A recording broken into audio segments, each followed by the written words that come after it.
Welcome back to my channel.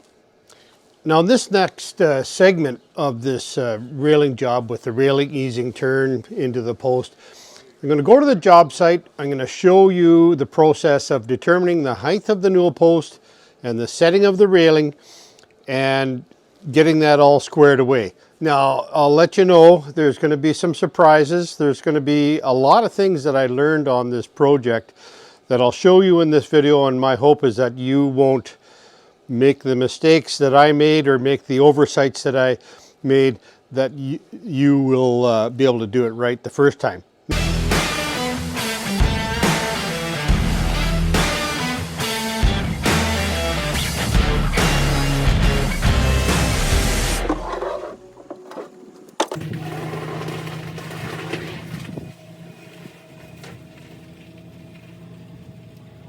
We're at the job site. We're going to install the post through the volute tread in such a way that the railing easing turn that I made is going to turn into that post, and that post is going to be positioned properly on that tread.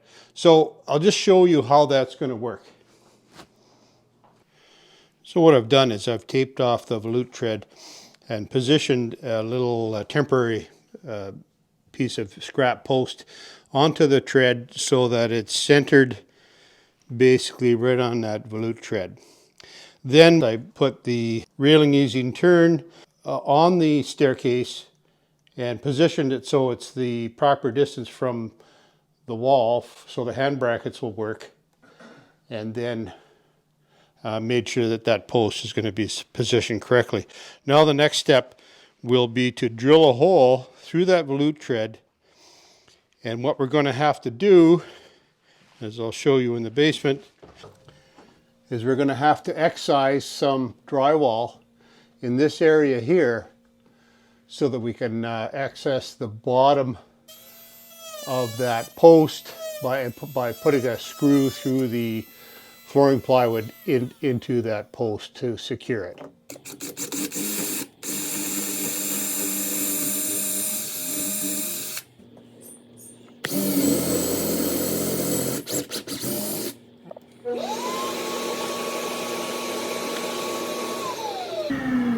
Yeah, so change of plans. It looks like there's blocking right up to the bottom of this volute tread. So unfortunately we made a little hole in the basement ceiling for no reason, I guess, and I feel bad about that.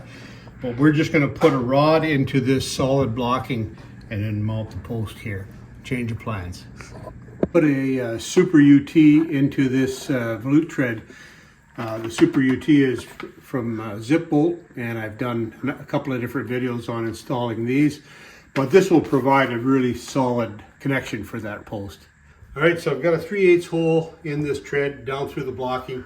I started putting the rod in, but I'm a bit concerned that I'm going to crack this volute tread. It's 1-inch thick oak with that rod. So I'm going to drill a bigger hole just through the top of the tread, and then we'll be able to get our rod into that blocking. They actually have a rod. Zip Bolt makes a rod now that has a socket end on it. Ho! That is right on. How is it this way? Well, I think that's a first. I think that's the first time I've ever put a rod in and had it perfect. It does not happen very often. All right, good.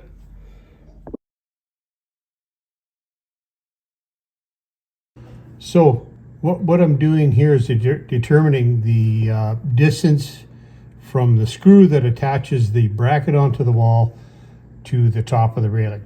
So I've got the bottom of the railing sitting on the stair nosing, and at that angle, that distance between the top of the railing and the middle of the bracket where the screw goes will be 4.5 inches. So what I'm going to do is I'm going to measure up from the rake of the stairs, which is the nosing. I'm going to measure up 36 inches less 4.5, which would be 31.5 inches. Hopefully I'm right. And that's where I'm going to attach my bracket. So this is my 31.5 inch mark above the nosing or the rake of the stairs. And with my framing square, I know that if my small side of my framing square is sitting on the stair nosing, then 23 5/8 is where I'm going to mark for the bracket on the next bracket up as soon as I find a stud.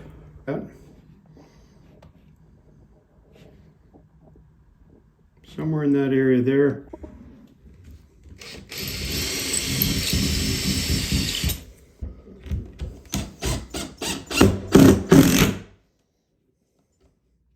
Good.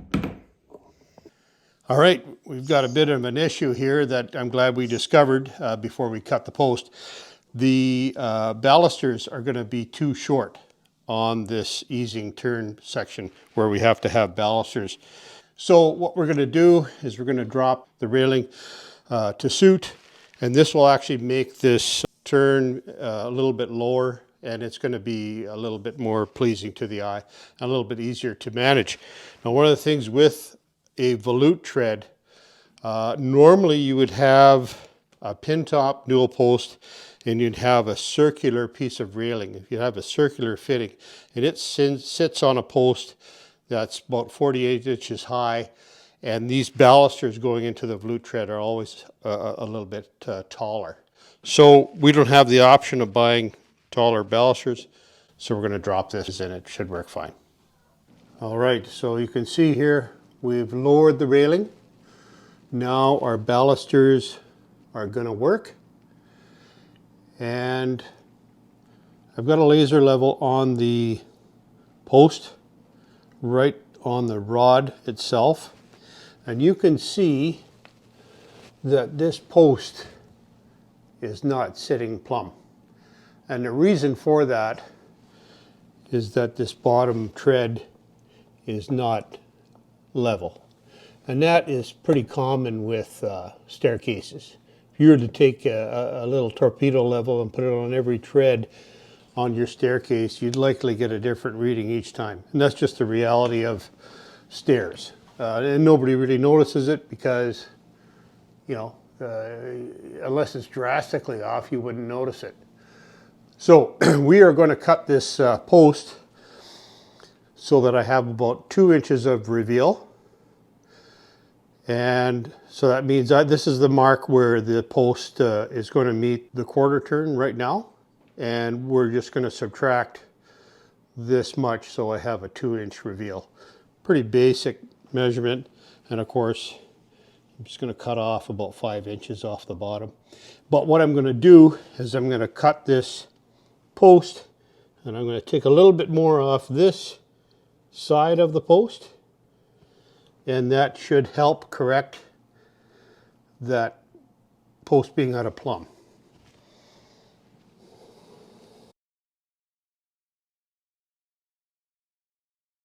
All right, so that's about a 1/2 degree. We'll give that a go.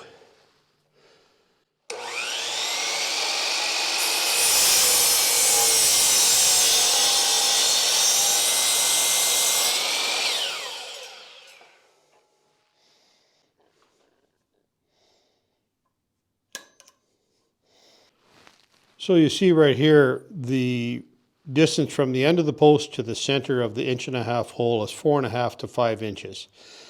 Often I will do them at 4 3/4, kind of my default. But we tried a test hole at 5 inches with the rod that's into the stair tread, and 5 inches is going to work perfect. So that's what I'm going to do.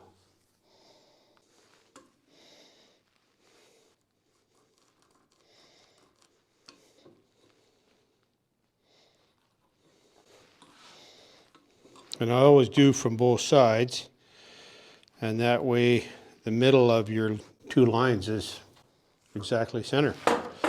And then just use the spring-loaded center punch.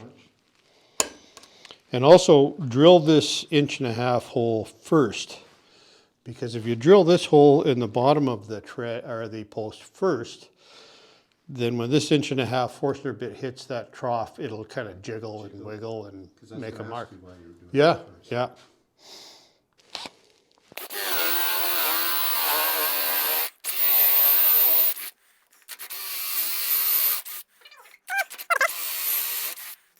All right, so this is a brand new bit.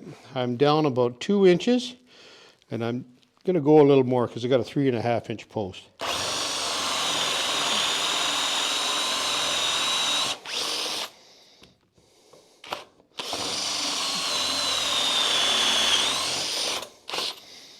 There. So what you can do is when you do this hole, if you have a helper, get them to do a plumb here.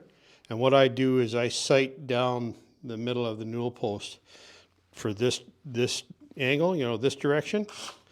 So you can let me know how that looks.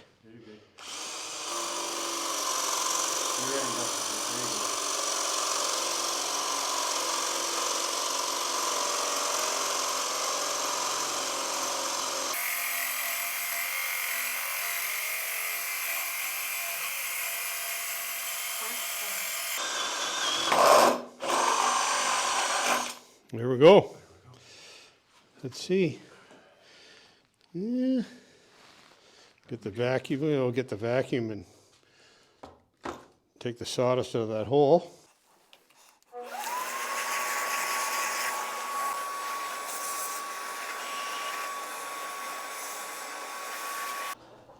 All right, so we have the post temporarily installed with a zip bolt UT fastener from the back of the post, so you won't see the plug.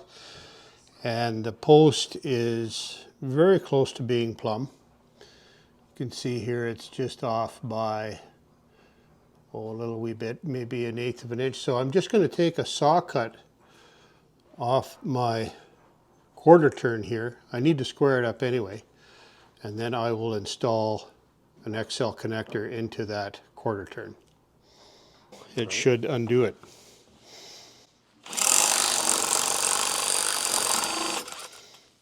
There we go. Beautiful.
Good.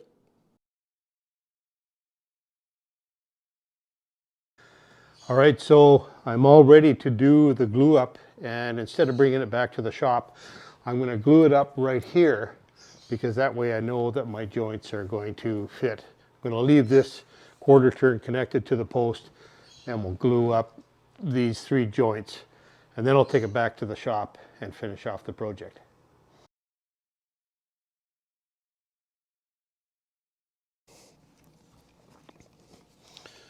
So what I'm going to do is I'm going to glue the connection that's you know, downhill. And the reason I do that is if I glue this, put the glue on that piece first, gravity is going to make it drip all over the floor before we can get the thing glued up. So that's the plan.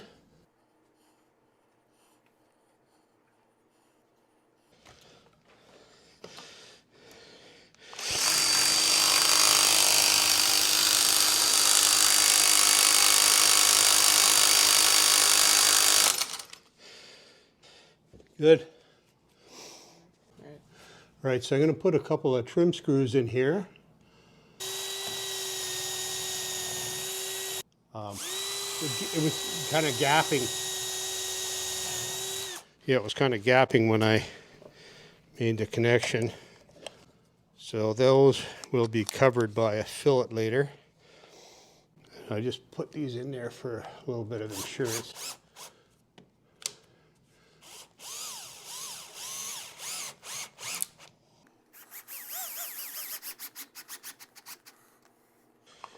Ready?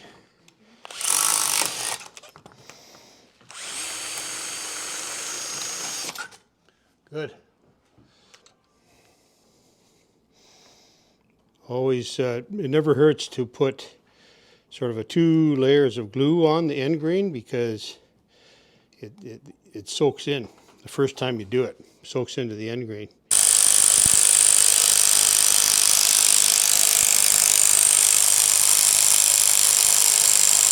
Good. Okay, good. All right, so aren't glue ups fun? We've got this all glued up. Justin, my helper, and I were able to get this all glued up, and it worked out quite well because we're gluing it exactly where it's going to live for the rest of its life.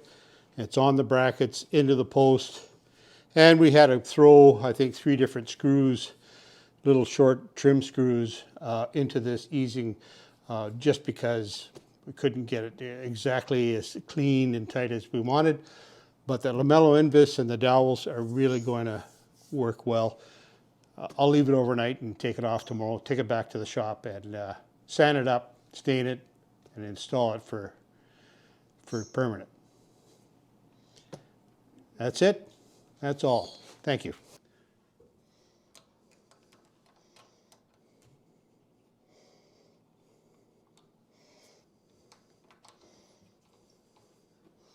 Okay, let's give that a try. Good.